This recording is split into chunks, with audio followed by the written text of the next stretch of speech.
जी। जैसे हम लोग पढ़े थे ना कि इंटर क्रॉपिंग होता है, मिक्स क्रॉपिंग, इंटर क्रॉपिंग, है ना। जैसे बड़े बड़े प्लांटेशन होता है, जैसे यहाँ पे आम का पौधा लगा है, ठीक है। आम का पौधा लगभग 2 साल हो गया होगा, लगा होगा, 1-2 साल हुआ होगा, है ना। तो आम के पौधे के बीच में देखो इतना सारा गैप छूटा था। अभी आम का पौधा फल दे रहा है क्या? नहीं दे रहा है। तो यहाँ से कुछ प्रॉफिट हो रहा है क्या? नहीं हो रहा है। इस कंडीशन में क्या करते हैं, जब दो मतलब फ्रूट प्लांट के बीच में जो खाली पड़े जगह रहता है, वहाँ पे हम क्या करते हैं कि इंटर क्रॉपिंग करते हैं। समझ आया? इंटर क्रॉपिंग मतलब कोई फसल वाले, मतलब कोई फसल को उगाना बीच में। जैसे यहाँ 2 आम के पौधे के बीच में क्या लगा दिया गया है?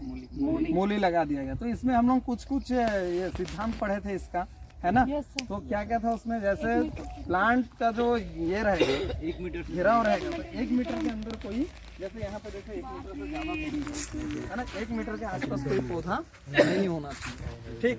इससे क्या होगा, फिर इसको ग्रोथ होने में है ना दिक्कत होगा, प्रॉब्लम होगा इसको, ठीक है। इसीलिए इससे 1 मीटर दूरी से लगाया जाता है। और यहाँ पे देखो फ्रूट प्लांट के बीच में पूरा मूली का फसल लगाया गया। तो मूली का फसल क्या है? मूली क्रॉप में आता है ना। तो ये क्या हो गया? Inter crop. क्यों? 2 फ्रूट क्रॉप के बीच में बचे जगह में हम लोग क्रॉपिंग किए, ठीक है। ये क्यों लगाया जाता है? ताकि हमें कुछ अतिरिक्त आय मिल सके, है ना। जो अभी 2-3 साल से यहाँ पे प्रोडक्शन मिल नहीं रहा था, है ना, जो कोई प्रॉफिट नहीं होता, उसके जगह पे हम क्या है, मूली से आय प्राप्त करेंगे। आया समझ?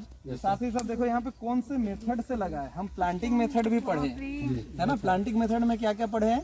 स्क्वायर सिस्टम, है ना, रेक्टेंगुलर सिस्टम, क्वीन कॉक सिस्टम, हेक्सागोनल सिस्टम, ये सारे चीजें पढ़े हैं ना। तो यहाँ पे कौन से मेथड से लगे? नहीं, रेक्टेंगुलर नहीं है। Row to row and plant to plant का डिस्टेंस क्या है? बराबर है। आया समझ? ठीक। तो ये वर्ग आकार विधि। इसमें और एक चीज पढ़े थे, अगर हम वर्ग आकार विधि से करते हैं तो उसके बीच में हमें कृषि क्रिया जो है वो करने में आसानी होती है। जैसे वर्ग आकार में लगा, आराम से तुम ट्रैक्टर से जोताई कर सकते हो बीच में। आया समझ? ठीक।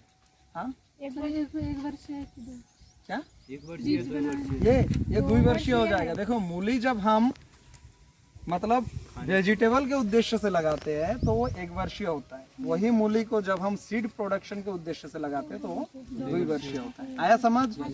Okay, done.